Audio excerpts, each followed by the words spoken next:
Call the meeting to order of Inland Wetlands Commission for Wednesday, April 2nd.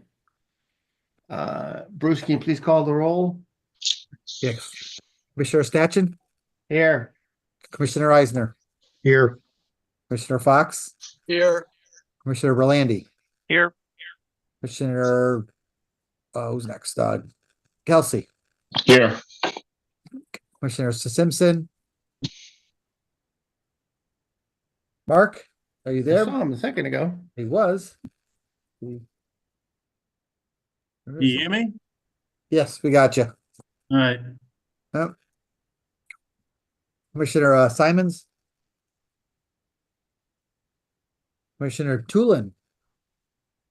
I know he's there, but he's just not accepting it, so I'll keep him off for now. And then Okay. Commissioner Santos.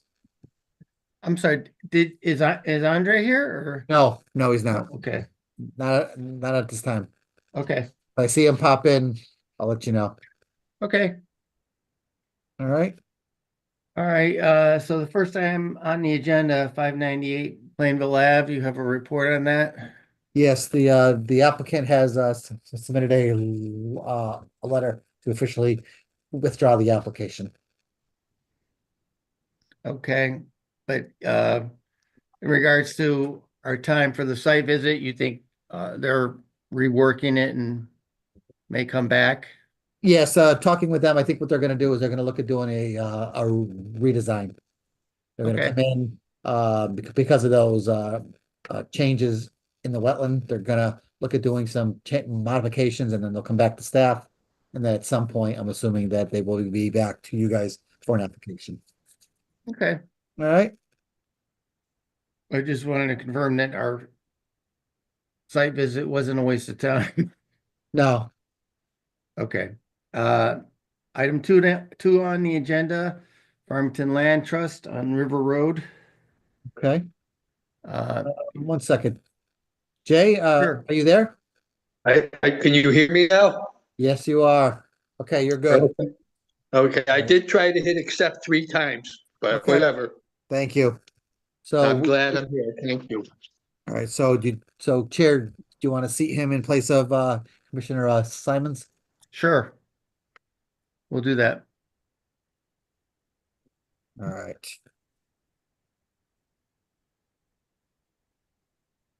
Okay. That's it. Everyone else Okay. is there?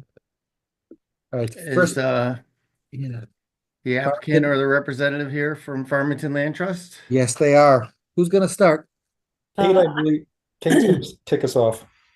I'm going to start. Yeah. Kate Grady Benson, Farmington Land Trust. I'm the executive director. And thank you for hearing this meeting tonight. We are coming to you.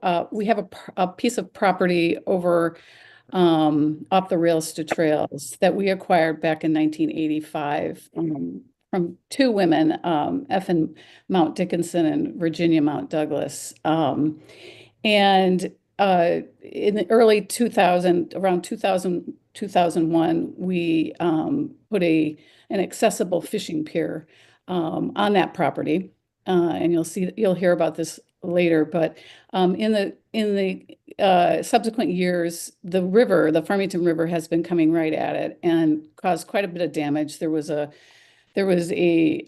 restoration done in 2009, and that didn't fix the problem, and we continue to have issues with it. So over the past 3 years, we've been working with the Lower Farmington and Salmon Brook Wild and Scenic Commission, as well as the National Park Service, to figure out a solution for this pier. We want to keep the pier, but we want to also not impede the flow of the river in that region, and we want to allow access to people to the river for fishing and for passive recreation. So over that time period, we've created a plan which Matthew Sanford will be providing for you tonight. But I'm here with our Vice President, Evan Coles. He's on the line, as well as Steve Nelson, and he's going to be working with me on this project, the two of them going forward as we move forward. But what our plan is not only to do the fishing pier remediation, but also to create a platform, a boardwalk that will be accessible to people with disabilities. Because the original plan had been for this to be a fishing location for people with disabilities. We had worked with New Horizons back at that time, and we continue to keep in touch with them. They're involved with this project currently. And so that's why we've gone to this move to create the platform with a viewing platform at the end. But thank you for listening. And I'm going to pass it over to Matthew at this point because he knows all the ins and outs that you really want to hear. So thank you. Thanks, Kate. Just for the record, it's Matt Sanford. I'm a professional wetland scientist, registered soil scientist by trade, and I'm with SLR Consulting. Bruce, if we can go to the next slide, please. So we're very excited about this project. As Kate just explained, there's a whole host of ecological benefits and community benefits for this project. And as we move through this, I believe as the commission hears this, you'll see all of those net benefits that'll be gained by this particular project. The first slide here we have is the actual project location. This gives you an idea of where the property is. The property consists of a few islands, as you can see out in the middle of the Farmington River. There's 4 there, plus 2 other parcels located along the southern shoreline or riverbank area of the Farmington River. Those 2 parcels on the southern bank are actually split in the middle by Unionville Brook, which flows, that's the confluence with the Farmington River. So it's an interesting dynamic of parcels. The other thing I would point out here is that, as you can see, we have a pointer that is showing where the existing platform is today. And as you look at this aerial, it gives you a good indication of how the river flows in this particular case from north to south or from west to east, if you're looking at the slide, and it's on the outside of the bend of the river. And as we know with rivers, anytime you have anything or any activities or the bank of the river on the outside bend is susceptible to scour and erosion from flood events, from ice damage events during the winter. So unfortunately, when the fishing platform was installed at this particular location, it ended up being subject to these dynamics, these fluvial dynamics of the river. In addition to this, I draw your attention to the little blue line that is right there. Thank you, Bruce. And that is the location that we're proposing a new boardwalk, which will be about 83 foot in length. That will get you out to a 16 by 16 observation platform that'll actually cantilever over the river. And we'll go into more detail in a minute on that. Next slide, please. So what is our project purpose and need? Well, first, it's to remove the existing fishing platform that jettisons out into the river and to restore the bank to a more natural condition, as well as still provide access at that location for the community. The second goal is to actually provide safe handicap accessibility and connectivity to the river through the boardwalk and platform. So those are our real 2 needs. Then obviously, with any project in a sensitive resource like the Farmington River, which is also part of the Wildwood Scenic Corridor, we want to minimize the impacts of the regulated resources. So what are our goals tonight at this meeting? Well, obviously, I'm here to introduce the project. We want to review the regulated resources and the project impacts. And we're hopeful that as the commission hears this presentation this evening, that they determine whether or not they'd like to schedule a site walk. And at the end of the presentation, if there are some commissioners' comments that we can address tonight, or if there's other questions that arise that we can address at the next meeting, those are the goals tonight. Next slide, please. So I wanted to go over the existing conditions of the first project area, and what I call the first project area is the existing fishing platform. I don't know how many of you are familiar with this particular section of the Farmington Heritage Canal Trail, or if any of you have ever ventured down into the Farmington Land Trust property and onto this particular fishing platform site. It's actually accessed by two gravel trails. We're showing the secondary trail, which is what Bruce is pointing out. That's a steeper gravel trail that comes off of the Farmington Canal. Off to the east is the other trail or main trail that gets folks down to the fishing platform. We'll show some photos in a minute, but what I want to draw your attention to is the yes, right where Bruce is up in that upper left-hand corner, is indicating and showing us where the existing fishing platform is today. That where Bruce is highlighting is a wave deflector. It's a series of concrete blocks that were actually put out into the river to try to deflect waves from hitting and crashing up against the main blocks that are actually a little more landward. If Bruce, if you can point, yep, right there is another set of blocks that has a metal railing. And that's where folks are able to gather and view the actual watercourse and the surrounding landscape. So we've got two sets of blocks that are out into the river.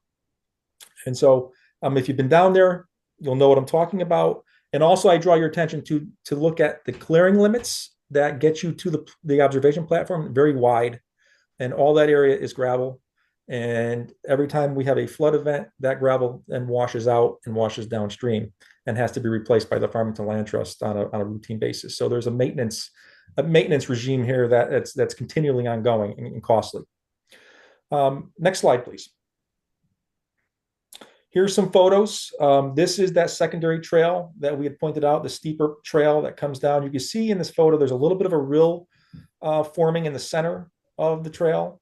That's washing some of the gravel down towards the platform, and eventually that gravel then gets washed out into the river.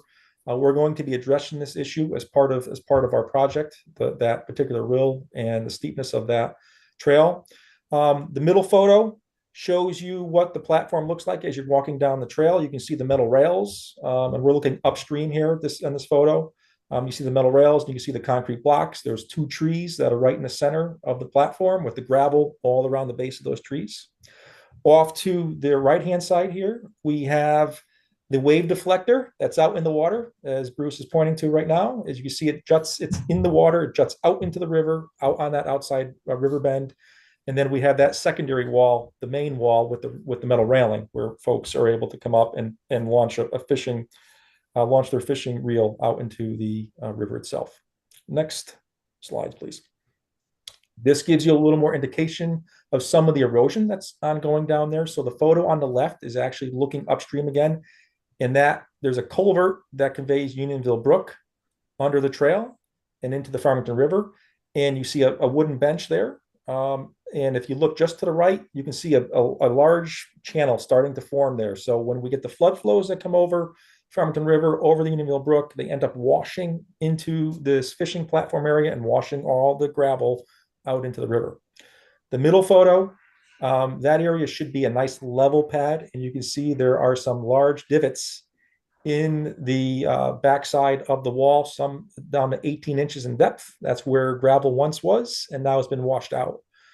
And so again, it being caused by the continuous flooding throughout the year that washes out the gravel. And the photo to the right, basically that's where all the gravel ends up going into the river after it gets washed out from the platform and gets deposited in that location there. Next slide, please. This just shows you the main entrances to the platform. There's the gravel trail that goes up. This is the primary gravel trail that goes up to the Farmington Trail and shows you how to get down into the fishing platform. Next slide, please. Regulated resource areas at this particular location. Again, this is a slide that we looked at a little earlier on in the presentation. As you can see, the blue line represents the ordinary high water mark of the Farmington River. So we flagged this line as being the ordinary high water mark of the river. You can see it follows the rock wall, or the first retaining wall with the metal rails is the limit of the ordinary high water mark of both the Farmington River and on the west side of Unionville Brook. The green line that you see here is state wetlands. And those are wetlands that are alluvial floodplain soils. Those are the types of wetlands that are not poorly drained or very poorly drained. They're non-hydric soils. They're actually well-drained soils, and they're deposited as a result of the consistent flooding of the Farmington River. So we consider those state wetlands only. Obviously, local level jurisdiction only as well.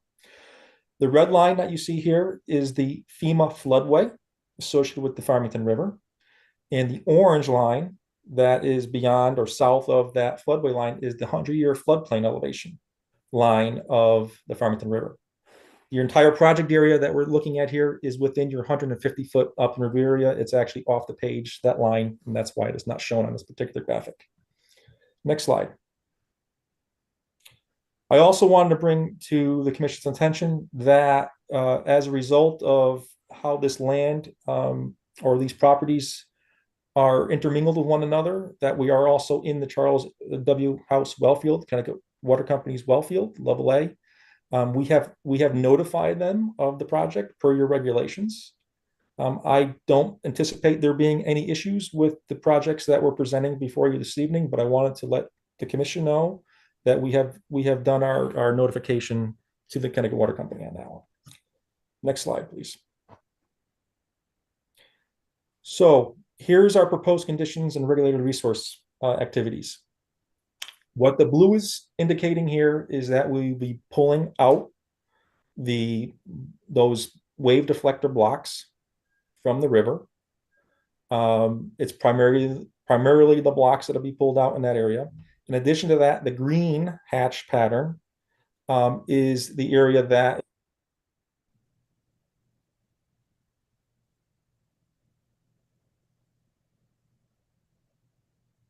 Uh-oh. Hello? Matt pulled up. He froze. Okay, Give him a I second. think we're back good. No. No? Yeah, we lost them. Oh, yeah, we're good, but he's not. Give him a second. He'll probably pop out and then have to come right back in.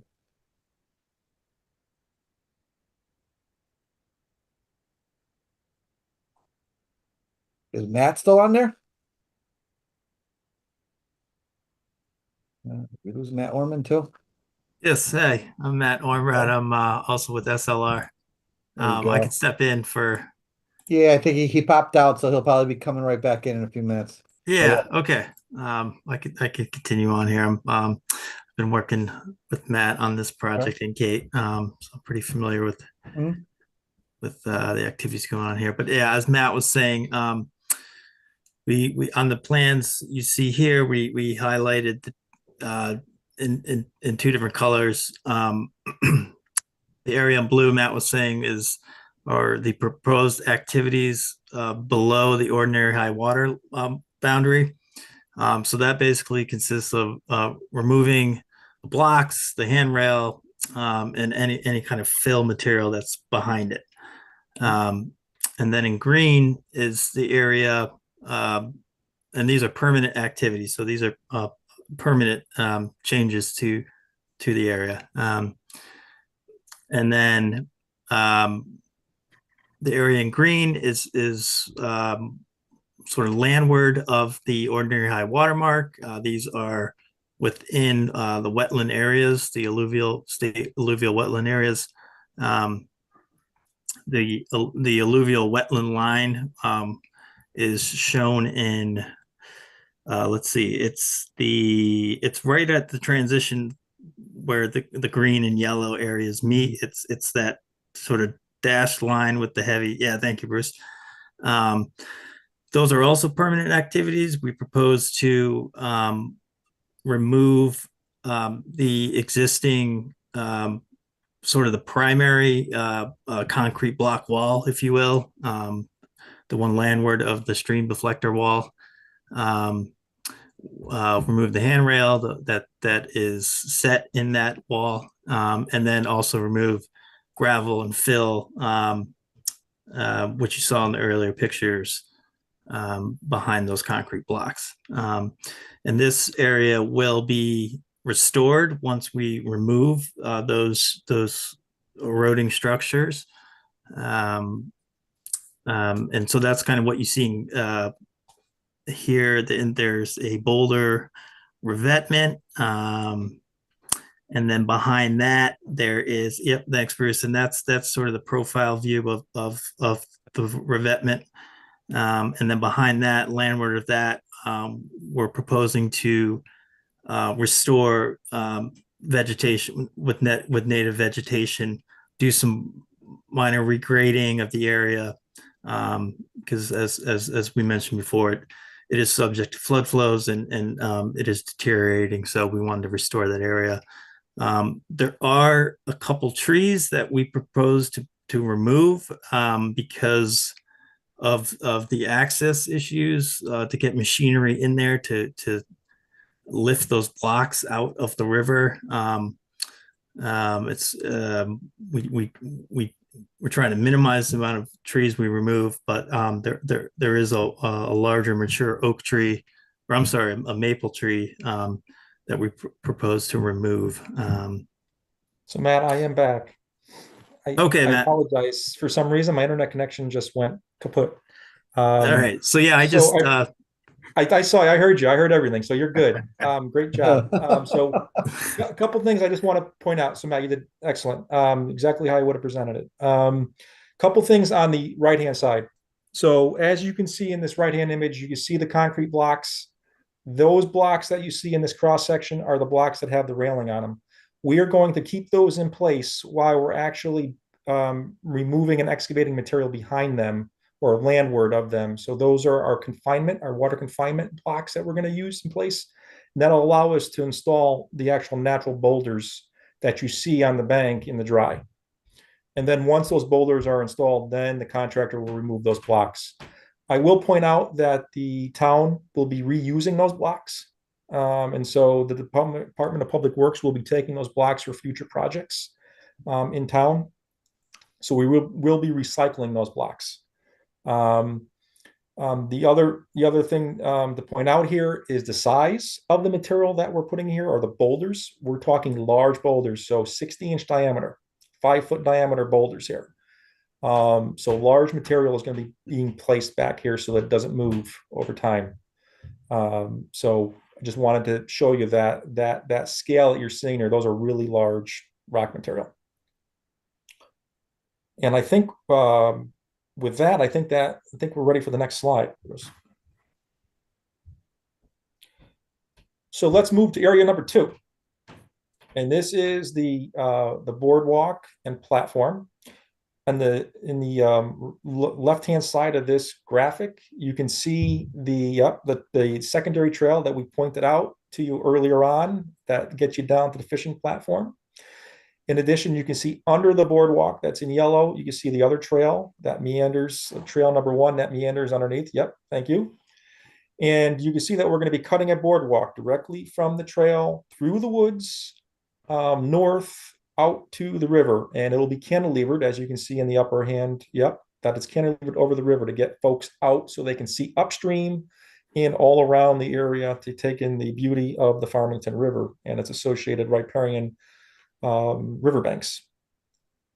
The photo that you see on the right-hand side is where the cantilever boardwalk will be. Obviously, it'll be a little higher. We are not tall enough to get you that exact view, but this is what you're going to be looking at, but at a higher elevation.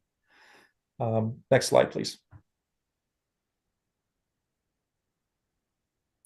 Some photos. So the left-hand photo where it says CBYD, you are looking at you're standing on the Farmington Trail looking out towards the river. Okay, and that is where the boardwalk will go between these trees. As you see, we are going to be saving the large trees, the large caliper trees here. There is going to be some need to clear some of the smaller shrubby sapling trees that are in between the large ones to get the boardwalk out towards the river. The middle photo is taken from the gravel trail looking back up at the bituminous concrete trail, the Farmington Canal Heritage Trail. And again, see the trees distance. The trees are 20, 25 feet apart in these areas, and we'll be able to actually cut the boardwalk through this wooded area without clearing any significant trees. And that's important because of the wild and scenic aspect, and talking with National Park Service was to try to minimize tree clearing as much as possible. The right-hand photo shows you where the trail will the boardwalk will come across the gravel trail and extend out into the river. And you can see a little white spray paint location. That really is the center line of our boardwalk. Is going to be going right in that direction from from west to east in this photo. Next slide, please. These are I wanted to give you some photos that were leaf off because they're, this is what it'll be looking like at this time of year if you're out there. These stakes that you see in the photo with the orange flagging have been placed there in case the commission decides to do a site walk and wants to see exactly the center line of the boardwalk. So they're already out there ready for you to take a look at. Again, you're looking on the left-hand side. You're looking from the trail, looking out towards the river. Much different aspect when there's leaf off, obviously. And so the the boardwalk will go through those trees and out to the river. The second photo to your right is, again, there's our gravel trail, and it will traverse right between those trees that are in the background by the river. And you can see there's a nice opening right there that allows us to minimize any tree clearing. And so we've set this boardwalk to minimize tree clearing. Next slide, please. Here's our regulated resource map. Now we've oriented the boardwalk a little differently. So north is to our right, south is to our left. And you can see here the boardwalk is 83 feet long. It's got a 16 by 16 cantilevered platform right in that location there. The blue line represents the ordinary high water mark of the river that we delineated. The green line represents the state wetland alluvial floodplain soil line right there in green. The red line is the floodway, and the orange line is the 100-year floodplain. You'll also notice that when we had a pre-application meeting with town staff, there was some questions as to whether or not we could get 2 wheelchairs safely in both directions of the boardwalk. The boardwalk itself is 6 foot wide. Your typical wheelchair is anywhere from 24 to 28 inches in width. So we have enough room to get 2 with some distance and some separation between them from the railings, as well as separation between the 2 wheelchairs. So that's why you see this picture and demonstrating that it's feasible to get 2 wheelchairs at one time in different directions or in the same direction along the boardwalk. Next slide, please. So a little bit about what the boardwalk will look like is on the right-hand side. This is a boardwalk that we constructed in 2008 at Rockwell Park in Bristol, so not too far down the road from Farmington. This boardwalk has been in place for a number of years, obviously. Just drawing your attention to what the overall look will be of the boardwalk. This is approximately a 6 foot wide boardwalk. It has what we call leggy fencing, rails or leggy fencing on the sides. It's a metal galvanized, powder coated. A railing allows you to see through. You can see the vegetation through the railing. And so you'll be able to see through the railing on the boardwalk that's proposed. And you can see there'll be timber rails, timber handrails, and obviously a timber deck associated with it. Again, it's 6 foot wide, 83 foot in length, the actual boardwalk, and then there's a 16 by 16 platform that's cantilevered out over the river. Couple of things I'll point out is about the floodplain on the next slide. Here's a rendering of what the boardwalk and platform will look like. And this is a kind of a profile view or an elevation view. Just remember, this picture obviously depicts something a little more brighter in terms of having less trees, but this will be an actual walk through the woods. If we put all the vegetation with leaf on, you wouldn't be able to see the boardwalk. So just be mindful that this is for graphical purposes only to give you an idea of what the structure of the boardwalk will look like in platform. As you can see, we have sonotubes, concrete sonotube locations every so often as designed by our geotechnical and structural engineers. Those will be installed using small construction equipment, most likely a skid steer piece of machine with an auger bit on it, and then they'll dig down or auger down to the elevation they need to below the frost line in order to pour an appropriate sonotube. In some cases, we have bedrock, shallow bedrock in areas, and in those areas, we will be pinning some of the structure to actual bedrock.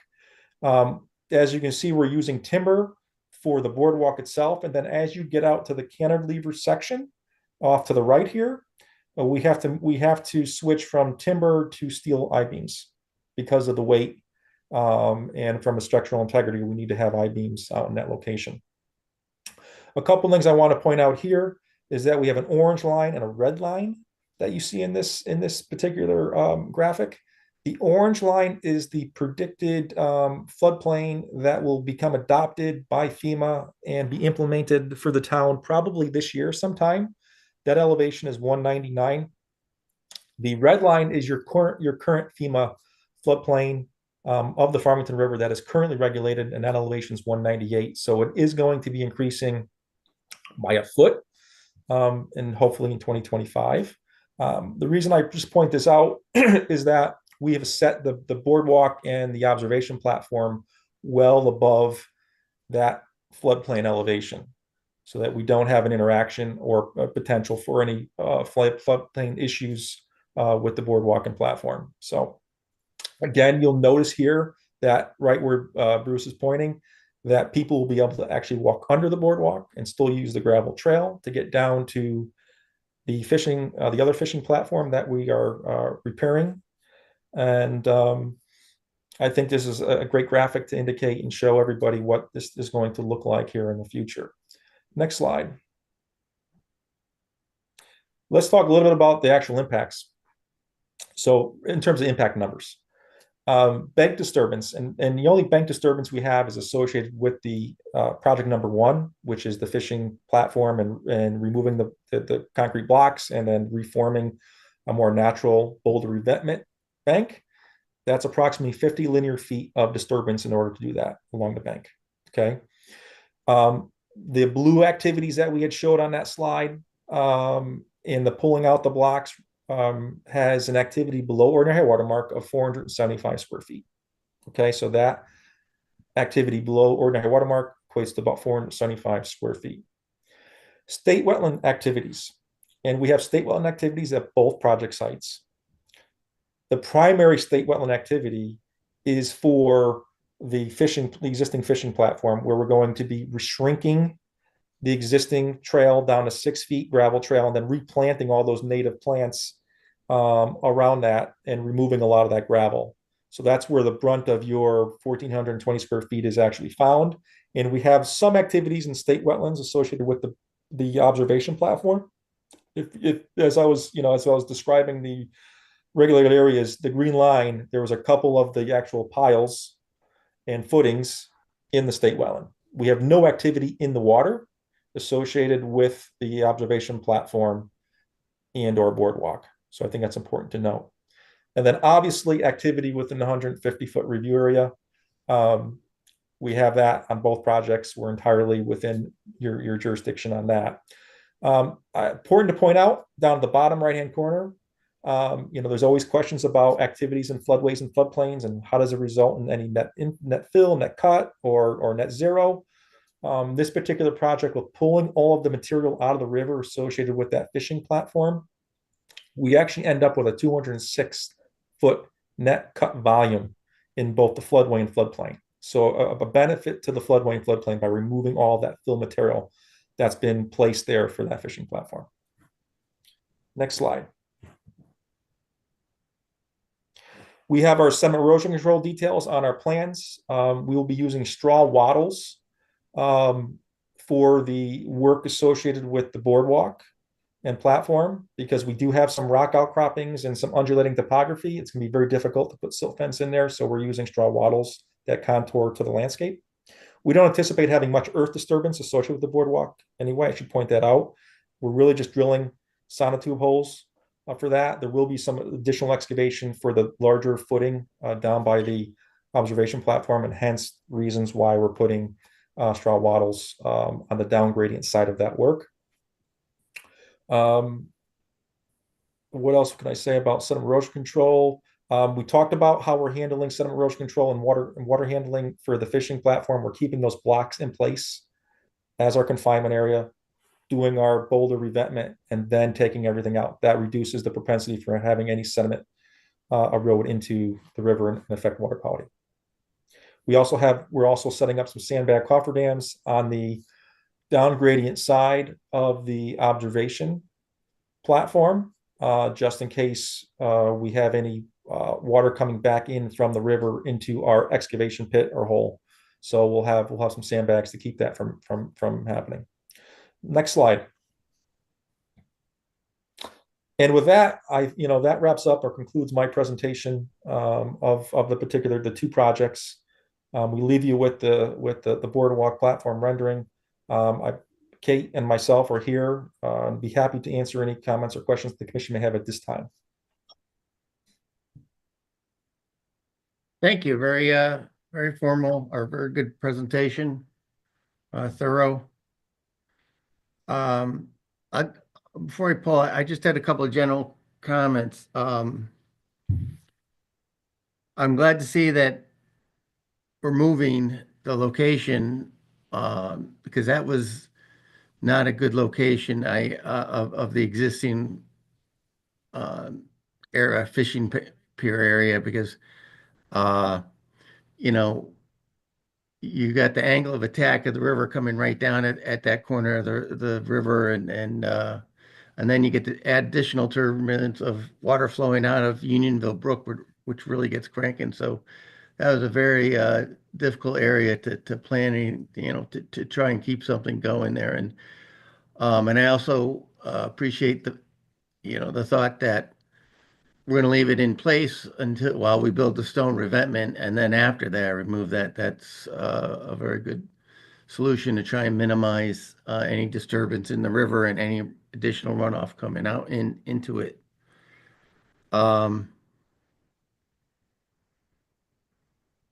What is like the size? These they look small. I guess I'm just looking at the cantilever there, and I'm not sure what's kind of supporting that.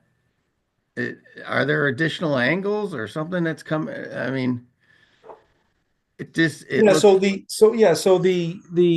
Right now we're at 60% design plans. okay.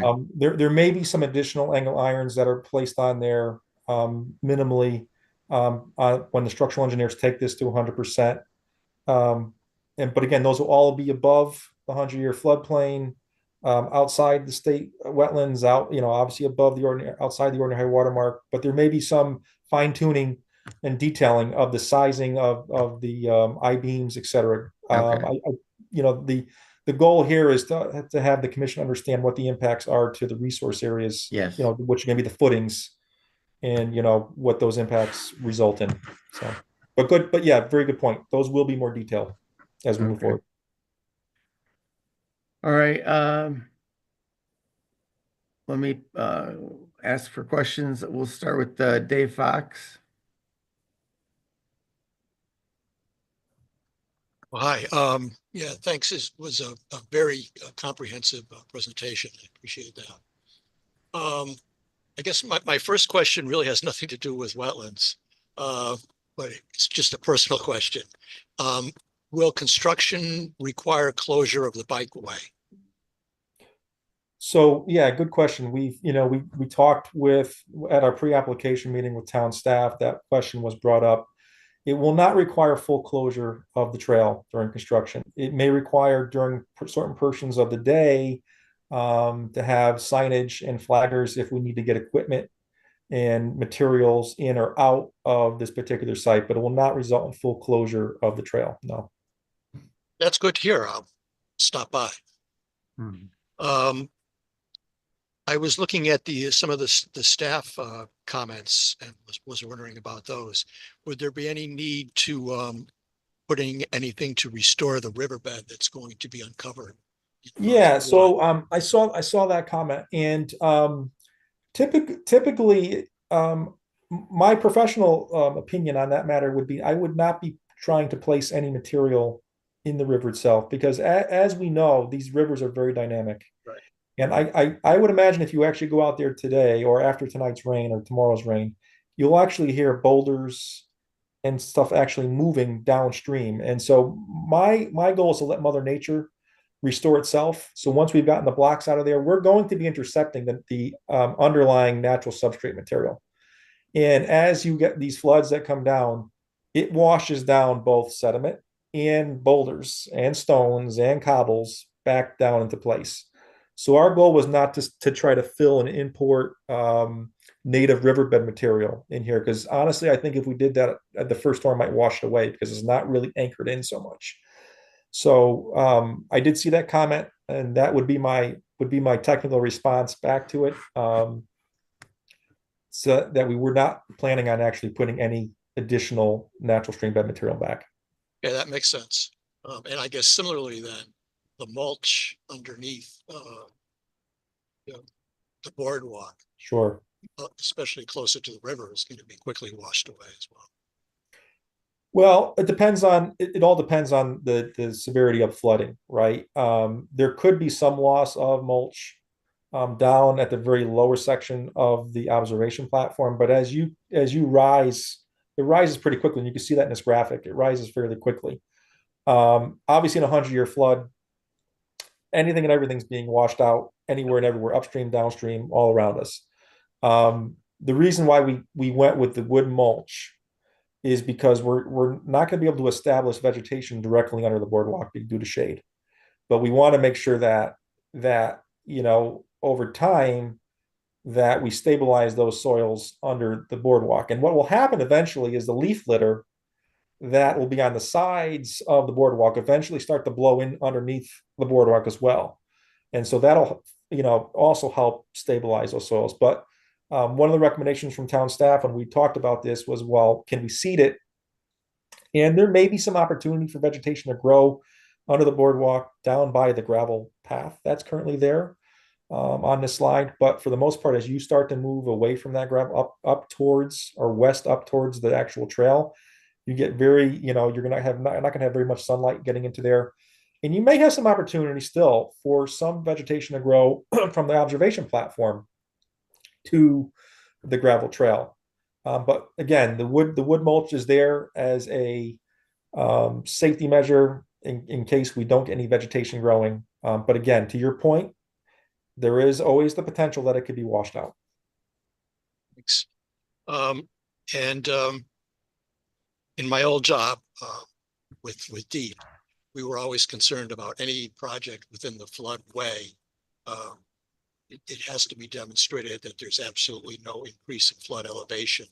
I see you've got a net loss, but did you take into account the columns for the boardwalk in that calculation? Yes, yeah. So the columns, yeah. So our water resource engineers have, and it was part of the application, I believe, a no-rise certificate or letter in here based on their computations associated with, yes, the columns, and any other actions that are associated with the boardwalk and observation platform, as well as those activities associated with reestablishment of the riverbank itself. So all of those numbers have been factored into what I showed this evening to the commission, which was a 200 plus cubic yard cut. Okay, very good. Thank you. That's all I have. Thank you. Robert Eisner.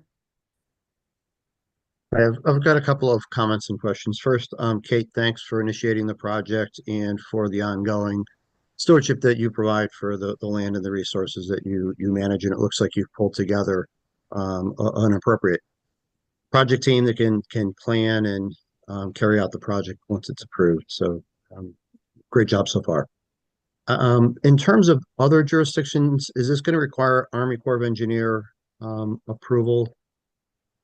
Yes, so it will. That's a good question, and I didn't present that this evening.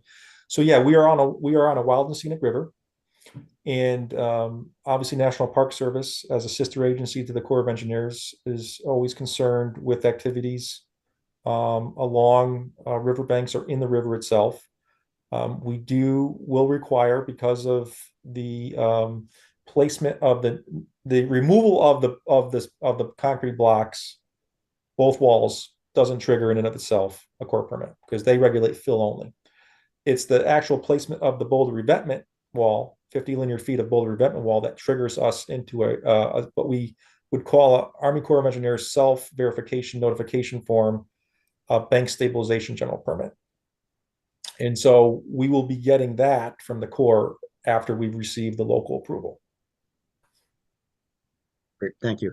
And then does the Farmington River Watershed Association, they're just advisory only on projects like this, correct? Yes, they are, and they are also um, they are also going to help with the plantings that are proposed. They're going to supply the plantings, and I believe they're going to have some volunteers as with the Farmington Land Trust folks as well. They're supplying the plants, and they're going to be having a planting day out in the fishing platform location area to reestablish a more native understory to help stabilize those areas. So they are involved on the planning of this project, and may even be involved at some point with part of the funding of the project. Great, thank you. And then in terms of the pier structure, what type of analysis is done, or was there analysis done that simulates potential flood debris if you get a tree that wedges against, the lower three piers, or you already talked about the ice damage to the existing pier. What sort of modeling was done on the piers for flood debris and ice events? So that question I'm going to take back to our engineers. We have not done any hydraulic modeling for this. What we've based it on is computations of fill in the floodway and floodplain, but that is something I could have for an answer for you at the next meeting, because they're the more technical on the engineering side of things than I am. Okay, great. No, I appreciate that. I just want to make sure that if the project moves forward, that the piers are sized appropriately Sure. so that once it's done, we don't have to worry about natural events creating havoc with what should be a really nice feature Absolutely. added for the public.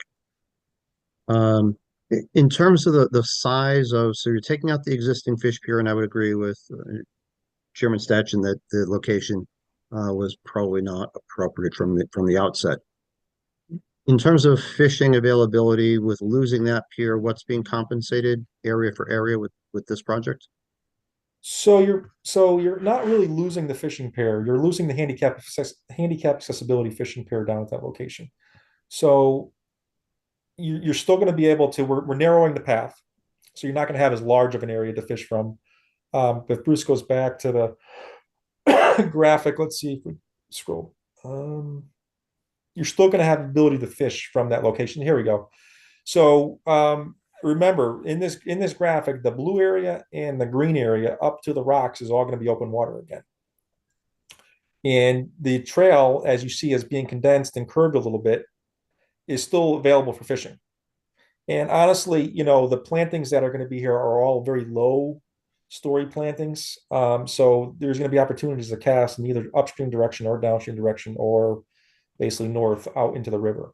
So you're not going to lose the actual fishing ability here. What you're losing is the handicap accessibility, because it's just not conducive to keep that area flat enough for handicap folks to be able to safely access that area. Okay, thank you. And then the last comment that I have is just for the other commissioners that I would, want personally, and we'll get to this after once accept, but I think a site walk is appropriate, and holding off on determination of significance until after the site walk would be my preference. Those are the end of my comments. Thank you. Thank you, Robert. Rich Berlandy?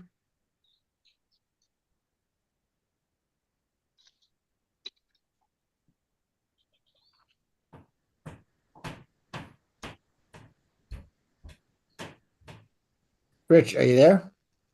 He's there somewhere. All right, we'll come back to Rich. You might have stepped away. Neil Kelsey?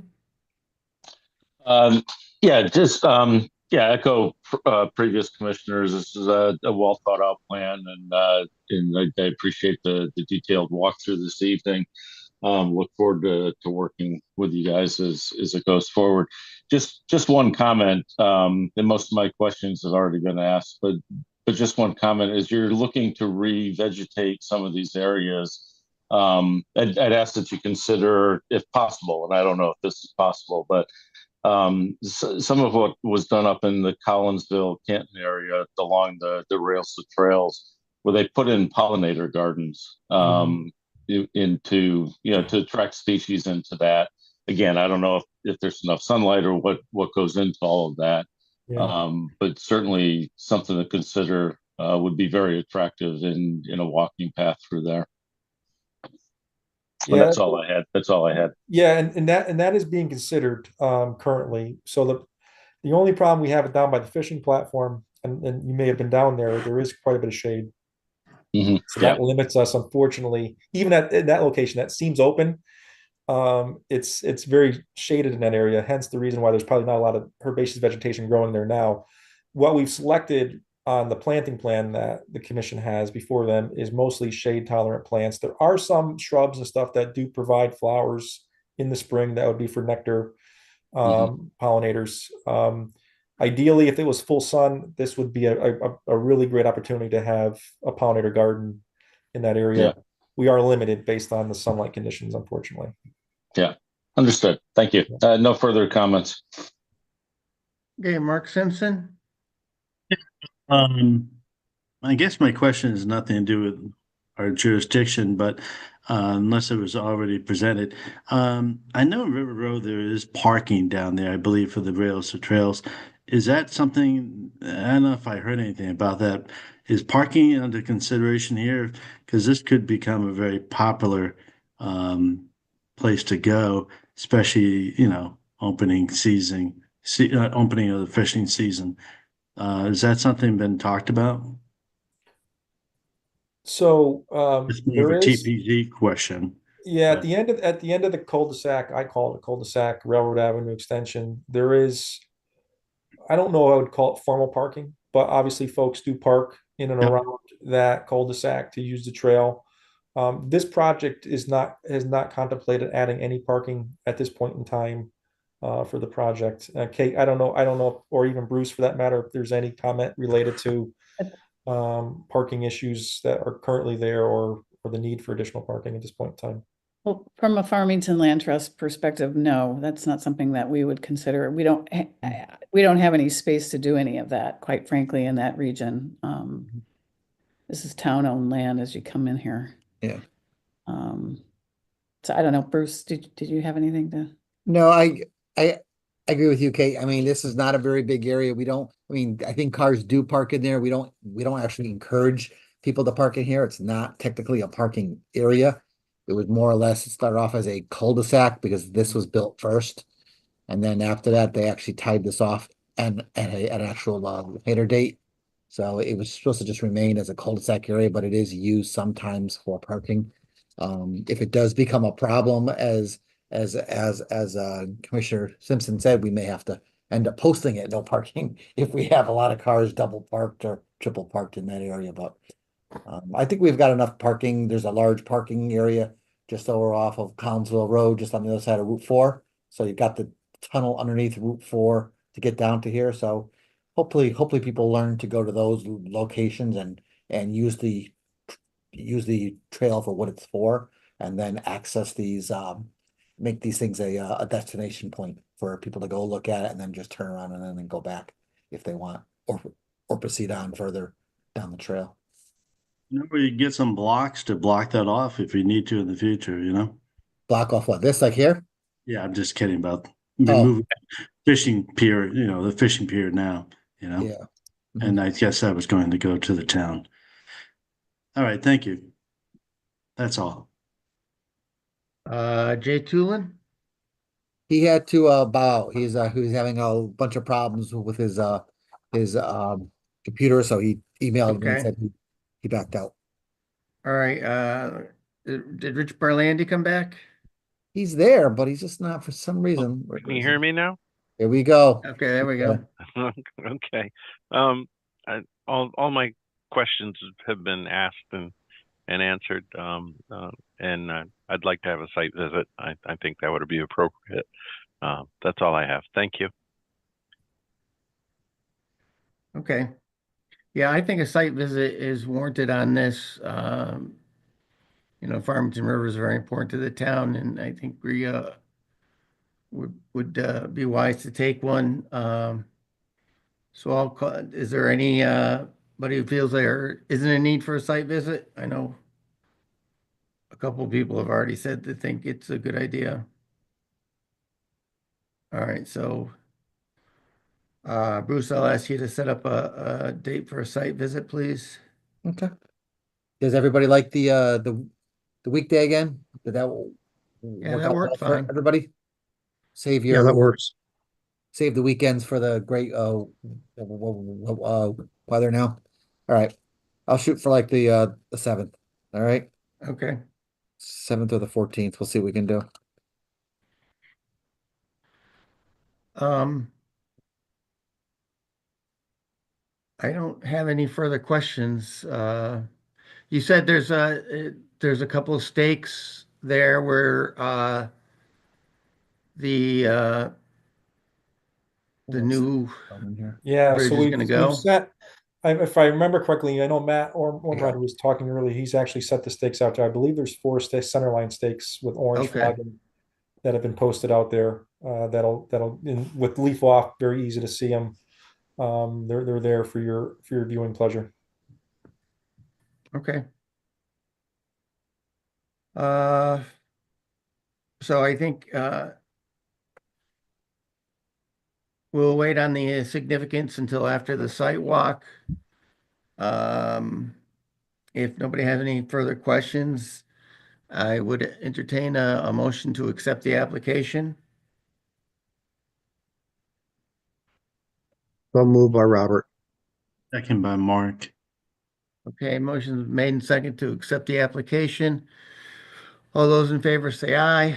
Aye. Opposed? Abstain? Motion passes. Thank you.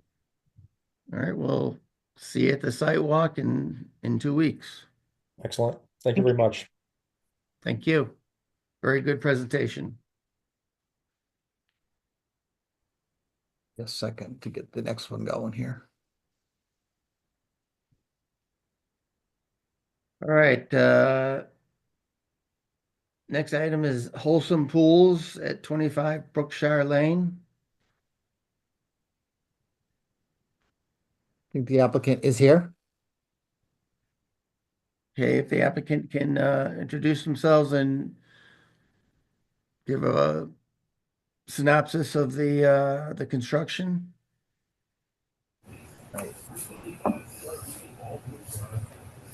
Who's gonna start? Nicholas, you gotta unmute yourself. There we go. Hi guys, my name is Good. Nicholas Valentine from Wholesome Pool and Spa. We've done a couple pools, obviously in Farmington. We just finished up 133 Main Street, and we did 541 Middle Road. We specialize in fiberglass pools. Prior to starting the company, I was actually the foreman for the town of Guilford Public Works. So watershed, everything is pretty big for us. What we believe is great about fiberglass pools is our process is very different from a steel wool vinyl liner pool. So we do a clean crushed stone base on the bottom of the pool, and we backfill with all clean crushed stone. So we're not putting earth material there that's going to hold water. We install a hydrostatic relief valve that any groundwater is going to be going into that. That's buried 1.5 feet below the lowest layer of the pool base. And I did see there were some concerns, with the retaining wall in the back. But I think the biggest thing about our process, like I said, is that we are, any water, the yards that we, install the pools in end up being way drier than they were previously. And we always work with the town on elevations. Like we did on Main Street, there was a pretty big hillside and a slope going into it. I know there was a couple concerns about the pool equipment. We changed the sand filter for a cartridge filter system, so there would be no water being backwashed. And the pool equipment is actually located on the side of the house towards the front yard.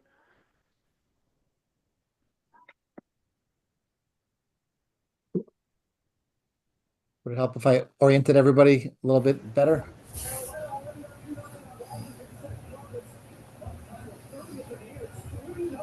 Dominic, I'm just gonna mute you. There's a lot of background noise there. All right, Really? Sorry about that. Okay. fine. Just pop in if you wanna talk. Okay. Yeah, I didn't know the concerns that were being raised. I just it was brought to my Fine. attention about the retaining wall in the back. But if you guys have any specific concerns about installation process or anything like that, I'm more than happy to address them. Gonna update the commission a little bit. Here's Brookshire Lane. Here's the house at the end of the cul-de-sac. There's the existing deck, so that's gonna remain, and then the pool will be around that. Need the layers here, sewer, storm.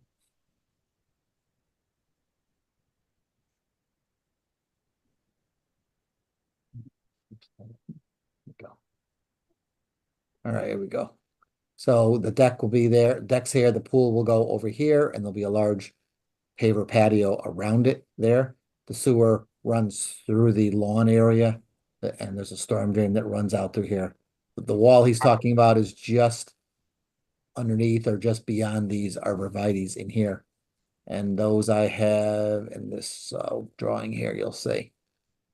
So here's the existing deck. There's that shed is shown in there, that'll stay. So the pool will be in this location here. Here we go. Deck, pool's gonna be here, and then the deck will wrap or the patio will wrap around there. Here's the arborvitae, and there's a retaining wall just beyond there, and I think I have pictures in there. Wait a minute. Is it a new retaining wall they're building or? No, it's just, No. we're just using it for, because there's comments and questions about the retaining wall, so that's just in there. You'll see, this was Okay. built, this was all built when the house was actually constructed. So there's a retaining wall, there's the arborvitae, and there's a retaining wall back there, and immediately beyond the retaining wall is the wetland area down in here.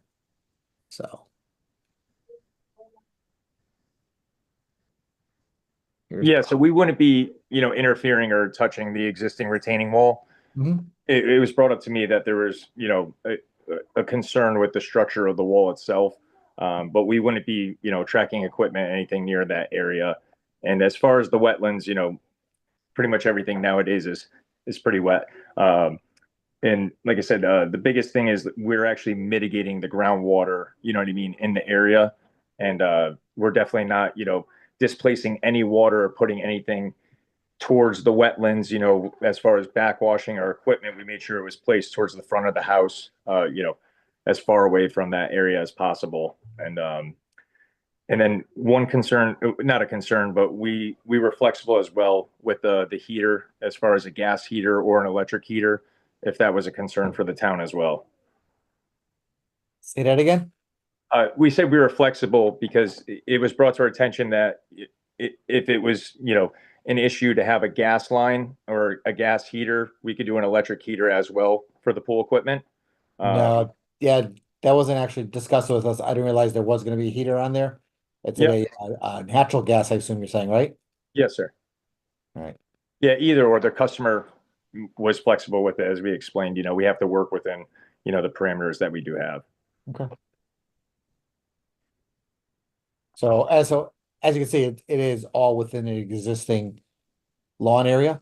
Yeah. So we've had back as I said in the agenda review, there is the option for using this as a permitted use as of right.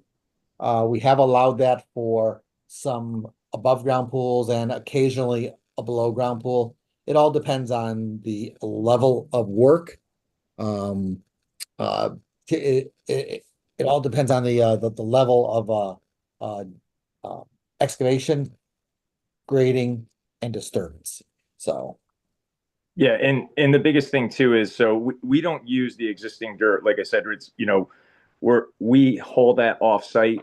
And like I said, the job that we did on Main Street, that was a concern with, raising up the elevation of the yard there. So we're more than willing and capable of hauling material. We like to keep the existing elevation, especially, in wetland areas. And, like I said, too, we are backfilling with, clean crushed stone around that pool area, obviously for the structure of the fiberglass shell, which, is great, just filtering water, diverting that into our hydrostatic relief valve. And in any wet areas too, we could always have a pump, be set in there. Just so the commission knows, this with that wall, I think from looking at the originally approved subdivision plan versus what was built, When the home was built, it looks like this area was all that retaining wall was installed, and then this whole area was filled as part of that. So that's kind of how that was formed.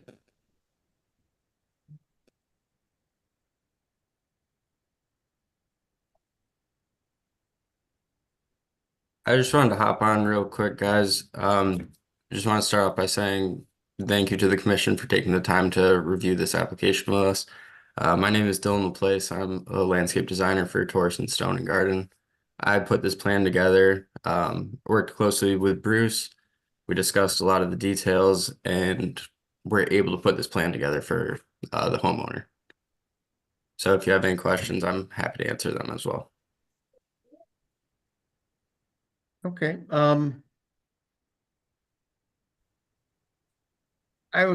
so explain like the placing the fiberglass pool is there like is it a one piece thing and you have to bring in a crane or how is that going to work? So this size pool, so on some of the larger models, we do bring in a crane. This size pool, I have a spreader bar for our excavator. So when we do the excavation, we're removing the fill, bringing the stone in, and we're actually able to place it with our machine. So we're not going to be bringing a crane in without riggers, into the backyard for this size pool here. And yes, it's a one piece shell. We actually sell Latham Grand, which is, the best of the best when it comes to fiberglass pools. And essentially, like I said, our process is we excavate the area, we remove the fill. We don't want to change the elevation. We're not trying to save a buck by displacing the fill on the property, especially near wetland areas. And we compact the sublayer. Then we do our clean crushed stone on the bottom. We bring our pool in once the excavation is complete. So we don't like to have it sitting on site. We try to make minimal disturbance as possible throughout the process. And like I said, we try to limit the equipment too. We'll only have, one of our excavators and one of our skid steers there on site. And we ideally, do the job start to finish. So it's roughly like a week process for the installation and the backfill. Then we let the area sit, not that clean crushed stone is going to settle. We pour a bond beam on there so that way, compared to a steel wall vinyl liner pool where you have a collar on the bottom, you have a bond beam up on the top, and then Torrenson would be coming in after and doing the paver patio area.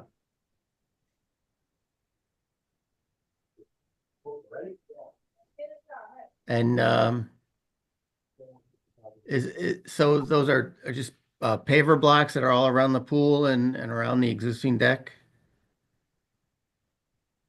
Yes, yeah. So it's going to be a paver patio. The only concrete is going to be the bond beam that we put around there to just anchor the shell, anchor the actual pool shell. So the fiberglass pool has a lip like this. We pour around and we pour 1 foot down. So that way it encases that, stub rebar through it, and then Torrenson's able to come in and they have, one solid structure, one unit. So even though, with not backfilling with dirt, it's not going to flex, it's not going to move, but we just have one square structure and they're able to build their paver patio area off of that. And we work very closely. They're the only, only thing we don't do in-house is our pavers, and Torrenson does phenomenal work. And so I see like two main sections there, where the existing deck and it looks like a dining area, and then behind it, the pool. Are those one level or is there a step down there? Or I'm just wondering like how much excavation is going on if you're. Yeah, so as far as the pool height, I'll let Dylan speak on the patio area. As far as the pool height, so obviously we're married to certain benchmarks, you know what I mean, on the house itself. So we try to set, obviously we want our pool to be at the highest point of the yard. We don't want water shed, going into the pool area. Dylan can speak on exactly, the paver area and the pool area versus the patio area coming off of the deck. Yeah, so thankfully with this property, it is primarily flat. Obviously with the existing deck, we are somewhat limited. So I actually raised the pool elevation slightly higher than the existing lawn elevation, which made it so that I was able to pitch my patio accordingly so that no water will be draining back into the pool. It'll all be draining off into the lawn area. making sure that it's evenly dissipated into the ground. And as far as the dining area and fire pit area, those will also be on that same plane. Primarily just grading off our existing patio to make it a smooth transition to the existing lawn. Okay.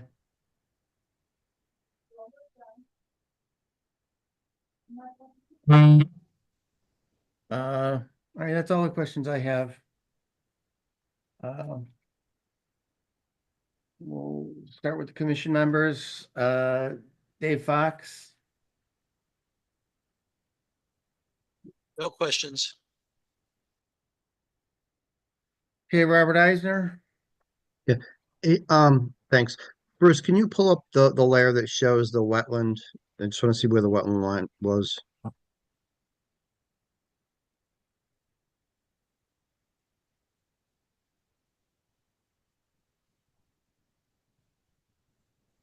This is what's flagged on there. All right. For those, and let me see, is it on the give me a second. I think it may be on the original subdivision print. I don't remember. Give me a second here.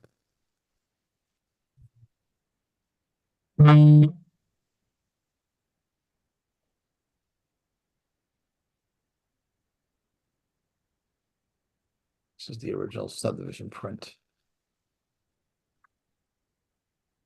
So you can see the brook. And I don't think they flagged. So, but all the work is in the upland review area. There's Yes, nothing definitely. in. Yep. Yep. Yep. It is all within it is all within the upland review area. And then it's probably a pretty thin band outside of the waterway where it's the map wetlands, or does it go right up to the stone wall? I'm not a wetland scientist, but I'm going to argue that it goes right up against the wall because you could see by the pictures Pictures, kind yeah. of, the plants and the standing water all up against there. So Yeah, again, there would be no is on the excavation. bank. Sorry. This is on the bank of the of the turn curve of the river. So I think you do get a lot of deposits and things in here, but I'm assuming this is a wetland area just as well. So Thanks, Bruce. All right, and was there a comment from the project team on that? Yeah, my apologies. I didn't mean to interrupt there. Yeah, there would be no excavation in that area. That would be the patio area, and as Dylan touched on, our pool elevation would be elevated a little bit from that.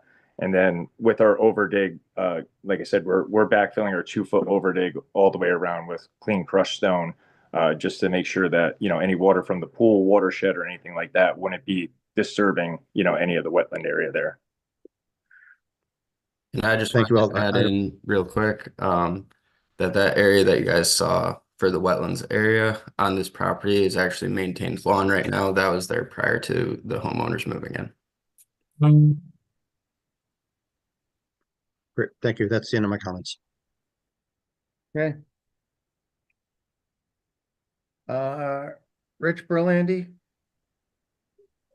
I have no questions or comments. Thank you. all right, Neil Kelsey, Nothing from me at this time. Mark Simpson, Good, thank you. No questions. okay, is Jay still out? Bruce, yes, yep. okay. All right, so basically we have to decide if this is a incidental use Well, that's if it's allowed on the property. Mhm. I know it's all within 150, in the upland review area. Um, I guess I would ask Bruce, so that picture that you showed where the wetland area was encroaching into the back of this is This one? yeah. Yeah. I mean, That's all those are all just based off the DEP 60s soil layer is all it is. So that's all, as I've said, that this is all changed because this area, this wall was installed when that home was built, and then this whole area was filled. So if okay. you go back to this plan, you could see Yeah, so I don't so think that's all right. right. I think having the wall there does provide some protection for the wetland in regards to anything in the construction area getting into the wetland. But I don't know. I would think that that this would be an allowed use. I mean, I know we have we usually do it for above ground pools and some below ground pools, but it seems like what is the depth of this pool to the pool company guy? The pool, I believe this is 5'6". Okay.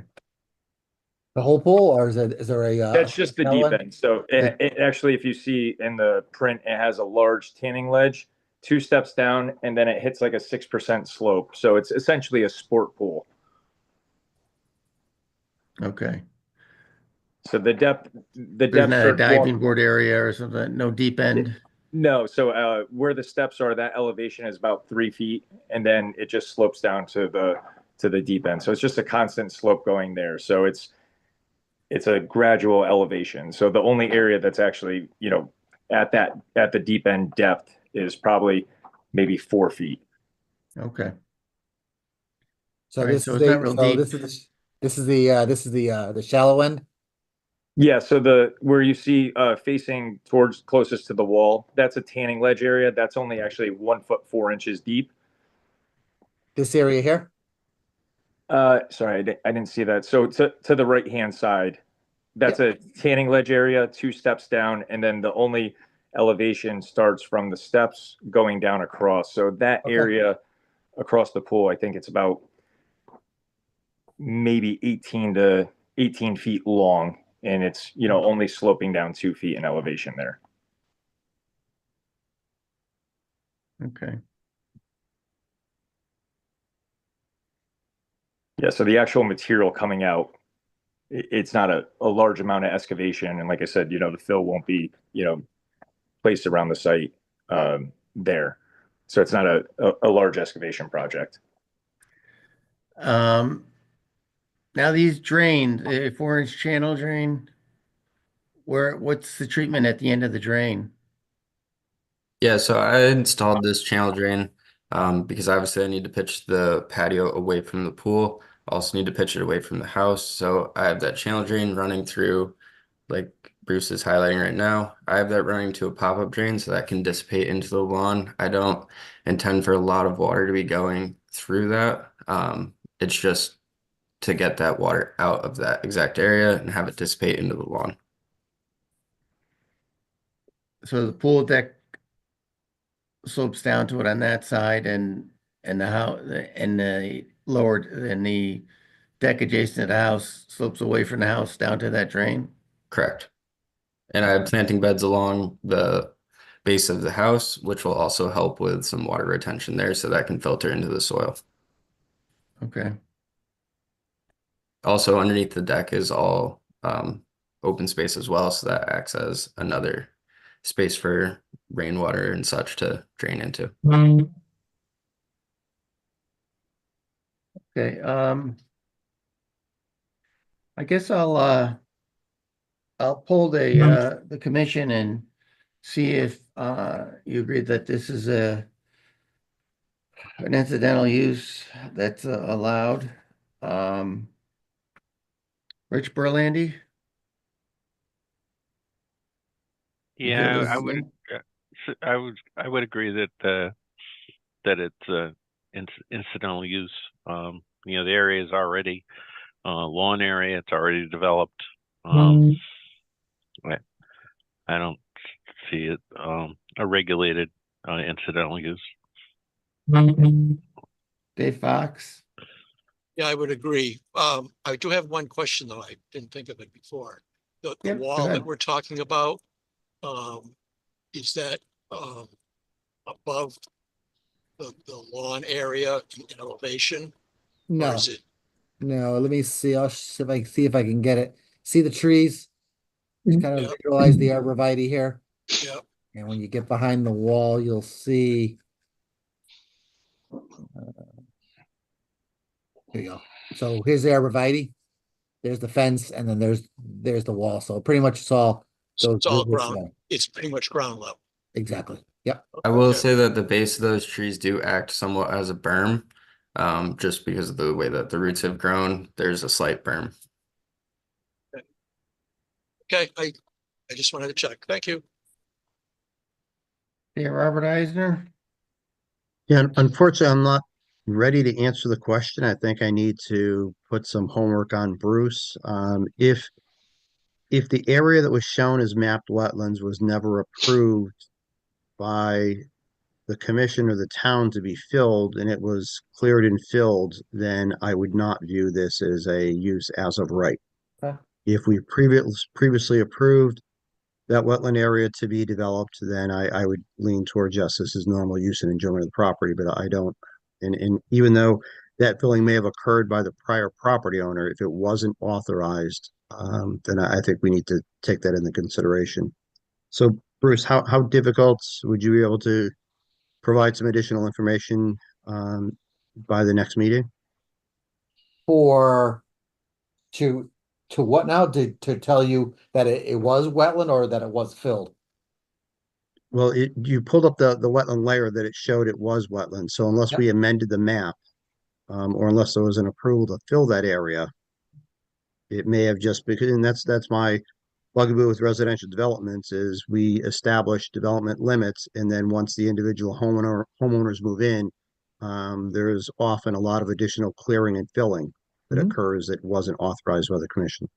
Well, as as I said, this was the approved plan. Okay, it shows there are no wetlands per se depicted in this area. Okay, so this was approved. So these were what did I say these were 86. So the homes were, I think, constructed in the late 80s. I can tell you right here. Let me see. Come on.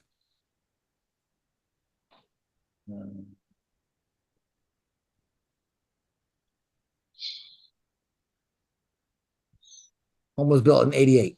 All right. So when that home was built, this wall was built. It wasn't like the homeowner came in afterwards. The developer of here put this wall in and filled this all in. So with that argument, there were no mapped wetlands back then here that are depicting. They actually show Scott Swamp Brook. All right. But there's no mention of any flagged wetlands or any wetlands up in that area in that corner. If that helps at all. But that's about all, because that's all we have for it. Was that, Okay, so I'm sorry, go ahead. go ahead, Chair. Uh, so where the right of way for the sewer, um, eh, would that been constructed as part of this development, or was that is that servicing a sewer and Nope, that was adjacent all, area? that was an existing, that's an existing, um, that was an existing trunk line that was installed prior to Okay. prior to this wetland, or sorry, prior to this development being built. So that existed. And then as you can see, like I said, these are the approved plans. There were no flagged wetlands or anything in that area. Yeah. So, and again, like I said, yes, I'll be honest with you, I'm not there. This was built, that was filled. I'm trying to find a good, not really good, but that was filled. That wall was installed and this area filled on top of it. If it means anything, there's probably a minimum 4 feet of fill over that area. So Yeah. since 86. I see, yeah, 286 kind of just on the other side of the sanitary sewer. Mhm. So what's like the elevations now? It's the 282, 284, 286. Was it did that other map show final elevations? I have this map here. Um, forgive the crudeness, but this was me trying to work an overlay on top of the existing Yeah. as-built. So, No. so top of foundation is at 290. So yeah, Okay. the deck, let's say the deck is at or sorry, All 291. right. So So, let's say the deck is at 290.5, and then another 4 feet down, so that's 290 in this area. okay. So it wasn't that much, No. that big of a difference. But as I And, said, and I'm satisfied. I'm satisfied with Bruce's answer that, I it was approved with the original subdivision map. okay. So Bruce, Okay. Bruce covered his homework. I'm prepared to say, yes, I agree. It's a use, it's an exempt use as of right for residential property. Okay. Neil Kelsey. I agree. All right. Mark Simpson. Not to beat a dead horse here, I just want to understand myself what you were showing on that map, those wetlands. When you go to the inland wetlands page, you click the button for, wetlands in the town that's been identified by an aerial shot, and you can see where they shows where the wetlands is. Is that what you're showing there? That kind of same thing? Yep, that's a wetland layer. Again, that's a soil that's based I on the saw. soil survey. It's not an on ground. Yeah, so you're seeing that, but you don't know for sure if it is wetlands. It's all been identified via the soil. So you don't. I know the neighborhood next to me in Williamsburg, there's quite a few houses are built in there with that type of wetlands, um, identified by the town's map, and there's houses there. So, I don't know if that is truly wetlands or not.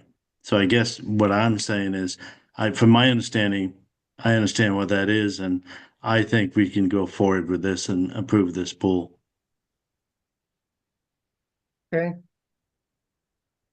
All right. So it seems we're in agreement that this is incidental residential use. Um, Just when you guys vote on it, it's an actual permitted use as of right. All right, just so it's clear. Permitted use as of Yep. right.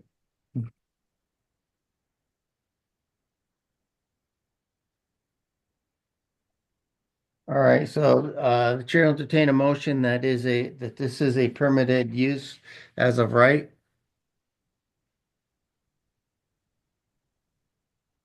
So moved by From- Dave. Okay. Second by Robert.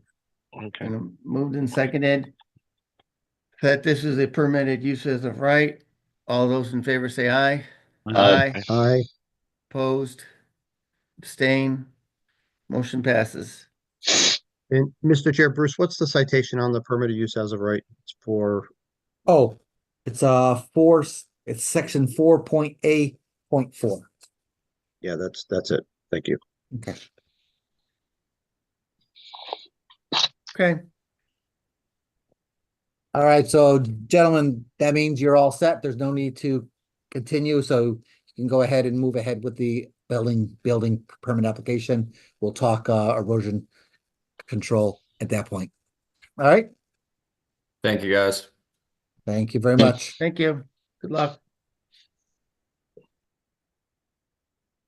Okay.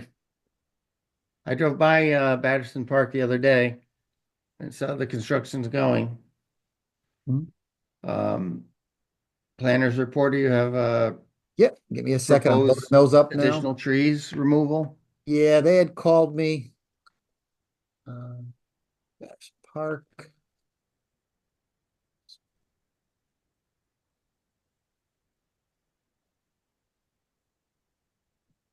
There we go. I can't have too many screens open. The system just bogs down when I do that. So, all right. So as I said, they called, and let me do this. Let me put on an aerial. That may help a little better because I know this thing's broken up into so many pieces. It gets a little confusing.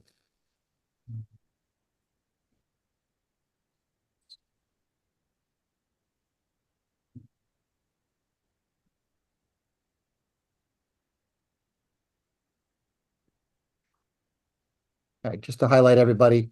So if you remember, the main access drive will come in through here, cross over here, and this will be this existing area will be redeveloped with a bathhouse and a sprinkler park and stuff like that. Over here is where they're putting the maintenance building. There used to be the old not guest house, but the old caretaker's house here. So that's where we walked inside there, and that area is already cleared, and that's where they'll be putting the maintenance building. What they're looking to do is after they got in there and realized there are some trees that are awful tall, that are leggy, and they're right up against the building, and they're a little afraid that any kind of windstorm will now take them over and hit the building. So as part of that, I had them do some pictures for you guys as well.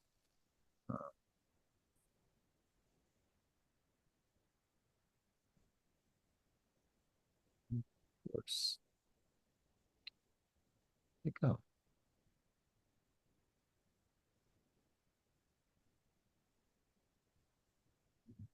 I apologize. I think I had the wrong ones in here. I put mine in here by mistake. All right, let me zoom out here. It's gonna take a little bit. Oh, I apologize.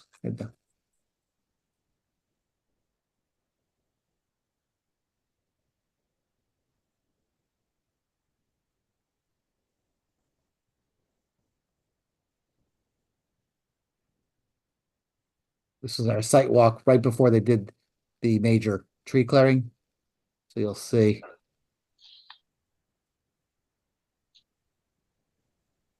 Yeah, everything. So these are the trees in here.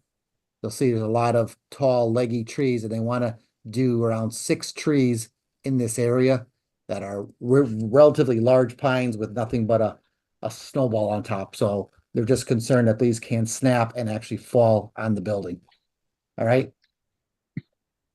Why did they not go in there? No, this is bothering me. There is a file there that says application for additional tree removal. Is that what I'm missing?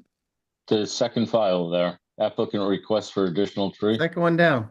What am I missing? Second file.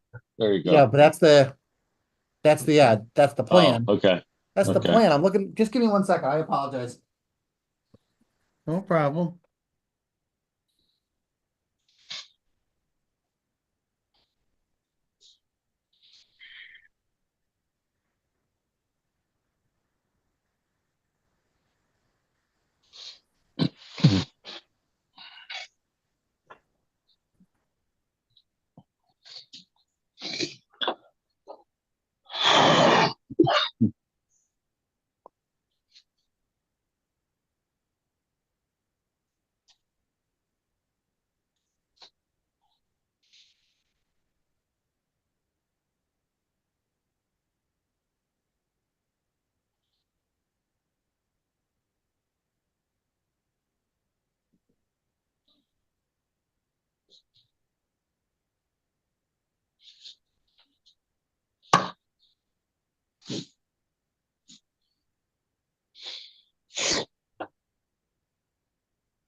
Thank you.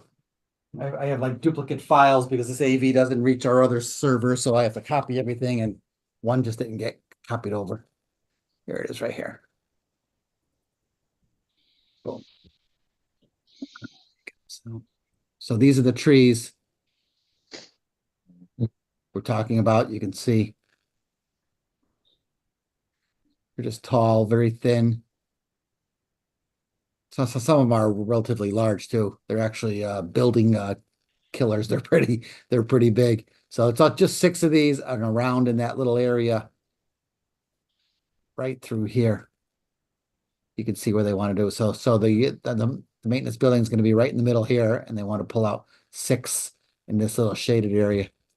So that's one set of trees. The other set is down here. So follow the beach, come along as we walked along the beach, the old basketball courts that were pulled out. down to here, okay? There's another set of trees. There's another tree over here. This pine is kind of awkward and not very clean, and they want to take this one out. And they're gonna do some little limbing and some cleaning up of this existing birch in there. All right, that's number two. Wait a minute, is that one tree or is that two trees? It's Is a, that, I is that think one it's tree a, that kind of grew? yeah, it's like a spray, or it's like multiple stem is what it is. I think it's like this, there's a couple in here that are multiple stems, so they just want to clean this up and shape them up. This pine is this pine they want to go. I think if you look, you'll see the base is here. It's snapped Yeah, off here.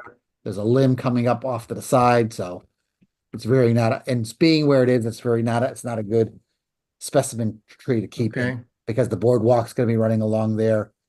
All right, and then the other trees as you come around with that trail, come around, and we'll come back up to the other side. This is where that viewing platform was going to be. Here's the pond. So up in this area, there's some trees buried. I think they're actually outside the 150.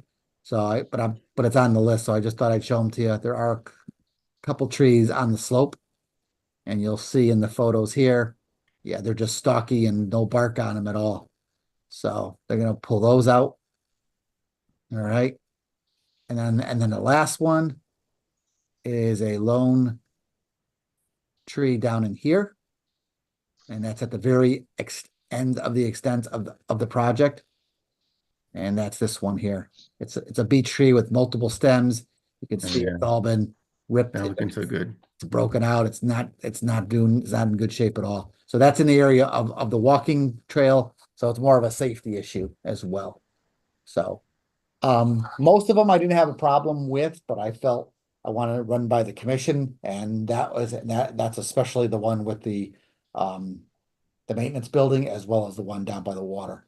So I think they actually demonstrated to me that they are pretty much a hazard tree, and it is much easier to remove them now than it is at a later date. But I told them, I said, just to be safe, I wanted it to run them by you guys just to make sure you guys were all on the same page.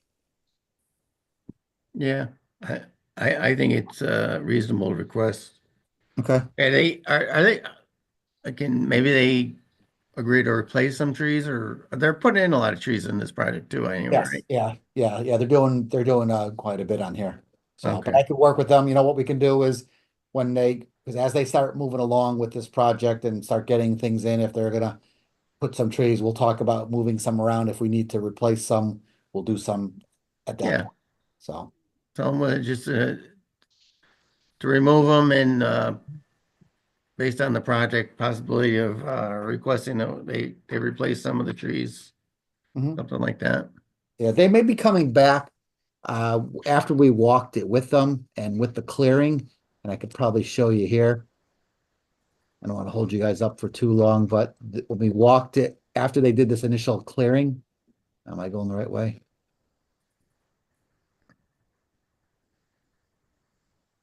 The other way. At the entrance at the new park entrance at Batterson Park, Yep. we discussed there is a large amount of um invasives, and believe it or not, they are outside of the clearing limits. So Oh. it kind of was missed by them, I think, in terms of right here. Here's no, so here's the extension out to so this is the new driveway out to Batterson Park right there. Yep. And you could see right here. So here's Batterson Yeah. Park Road here. This is a large, so they're protecting that large amount of invasive. So I said, look, when you get to the point and you know your budget and stuff, and come on back and we'll go back to the commission in terms of removing the invasives and doing a new planting plan in that area. So, Okay. so they'll probably be back in the future anyways. All right. Very good. Yeah, Anybody have anybody have any Robert, you have your concerns? hand up?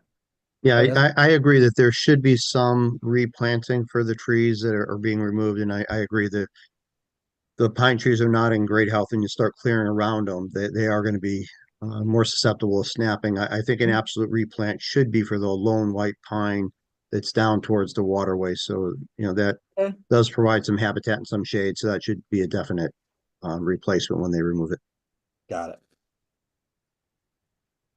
Yeah, if anything, I'm more like concerned about the ones that are along the walkway. So if they, uh, not so much the ones that are around the maintenance building, but those that are adjacent to the walkway, I think they should replace those. By yeah, the one that Commissioner Eisner was talking about down by the water's edge. Yeah, there was one on the edge, and then the other one that was, I thought there was another one near the walkway. It's up, yeah, that's up on the trail edge here. That's up Okay, right here. all right. So I'm just looking to see if I There have was a one. photo that said they were losing the bark. Yeah, those are up along the slope up to the river. Okay, I mean, all right. up to Batterson Park, and those are definitely outside of the 150 foot. So I asked them to give me a plan. They threw those in. I'm like, okay. Okay, Put the planting plan here if I can find it quickly for you guys. Yeah, I'm not gonna find it really quickly though. So, but yeah, I'll talk to him about that and get some trees added in that area. All right. okay. All right. Next one.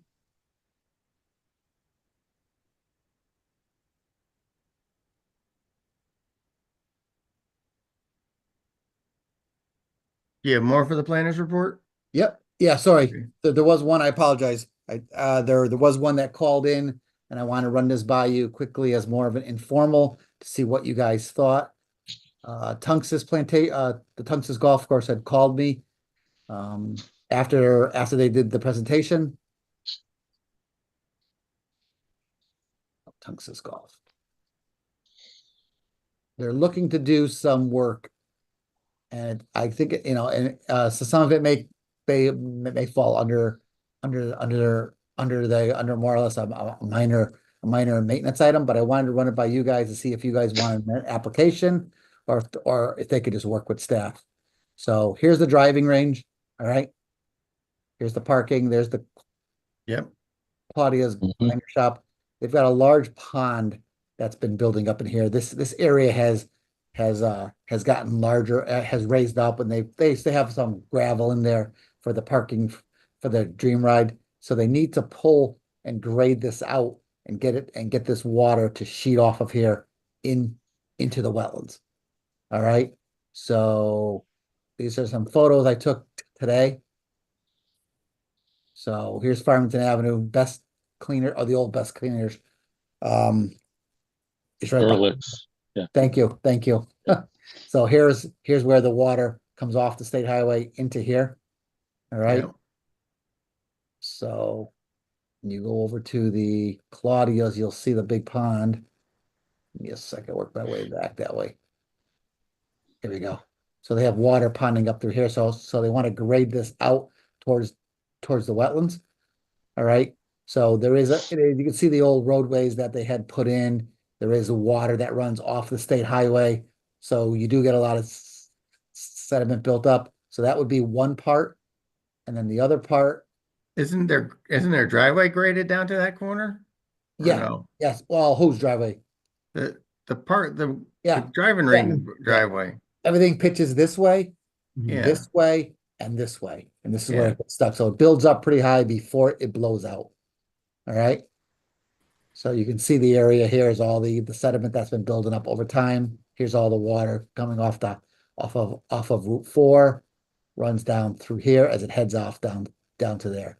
So I assumed as a worst case scenario based out there on the walk, you're probably talking they may have to go all the way out to here with some kind of a grading just to make that water flow so it does get out there.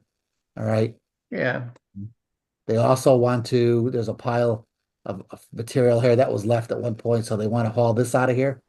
All right, that's in a turf area, so that didn't look like to be that much of a problem. But they also want to, and this is where it gets into a little more of a stickier situation. Route 4 is behind me, so there's this old stand of trees that was in there. There's some large pines that were cut down many, many years ago. So you have a lot of invasives that have grown up. I think it may have been turf under there and they may have been mowing, but after these trees were cut, they never went back in there and did any kind of grading or cleaning up. So it has gotten kind of out of a little wild. And then there's this other little patch down here with some stumps.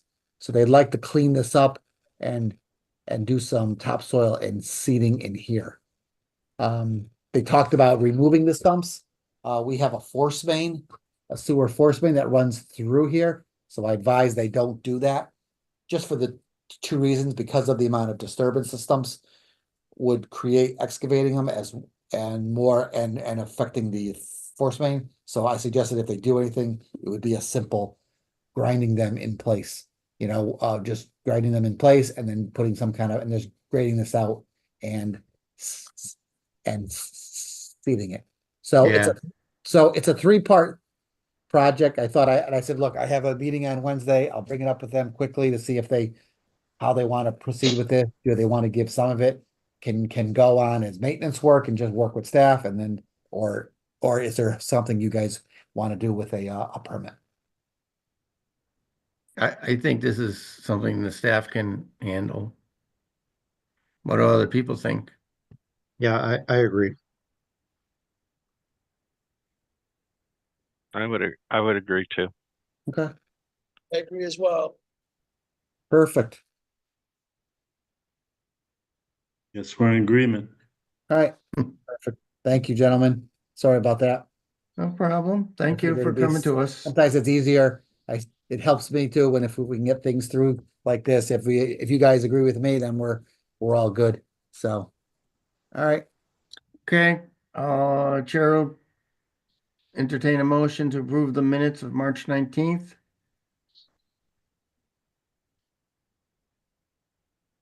Rich, so moved. Okay, and a second, please.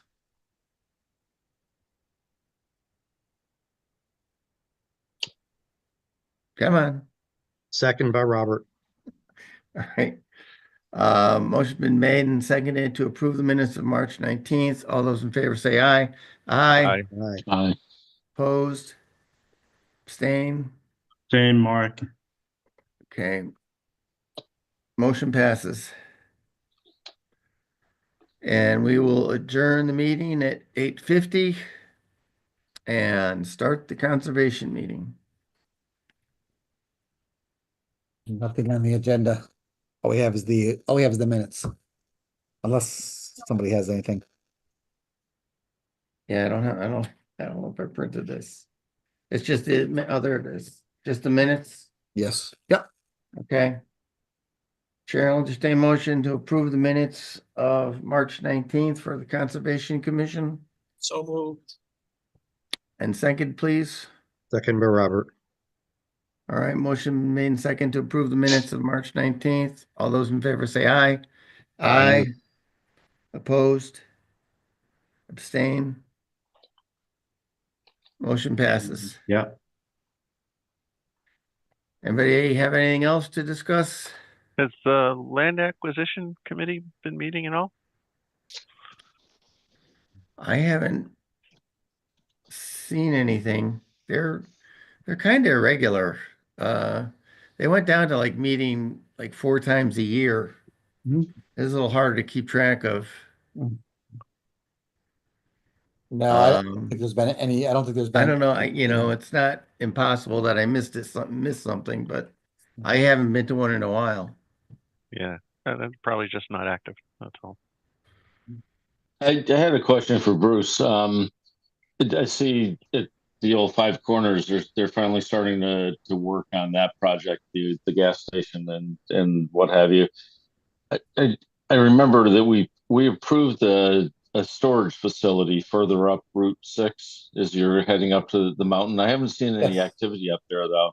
Is that project still on hold or what's going on with it? No, they're just slow. We've been working with Okay. the attorneys on the easements. We Okay. actually wrapped up some final things on the easements last week. So hopefully they're gonna be filed soon. And then they'll be moving to, they're stating that they want to get started on construction really soon. So, Okay. Yeah, I was just wondering because we spent a lot of time on that one and that was quite a while ago. So. yeah, exactly. And the gas station you're mentioning at the corner of Finneman, That was just to Yeah. take the building down. We've waiting to hear from them on a plan to get started. They don't have a start date or anything at this point, so. Okay. Okay. We had to revise that, right? To downsize it because they found something with the property that limited the amount of square footage or something. Yeah, There it was- was an old, it was an old, it was, it was, it was before we did, conservation easements. Before they were allowed, before they were called that, it was a restriction put on there for actually development. So we had to go back and take Yeah, a okay. large part of that project out. Yeah. Okay. Anything else? Did Hartford Healthcare come back in with um um their pond? Yes, I chatted with them a week and a half ago because I have it on my calendar to poke at them in beginning of April. And they had said that they have a concern that they want to um actually maintain or kill the Phragmites, address the Phragmites in place prior to removing it. And I got back to him and said, I don't really agree with that because we've had people just remove the Phragmites, haul it off site. I said it's important that we get the Phragmites out of there and that planting done this spring. So I'm waiting for them. They were going to talk with their soil scientist and their and landscaper and then get back to me. So. So that's still moving. Yeah, yep. And then I've got a flurry of other ones that I'll probably be touching base with you guys because April is here and I start poking at people. We got 509 Main Street, the one down by the Plainville town line.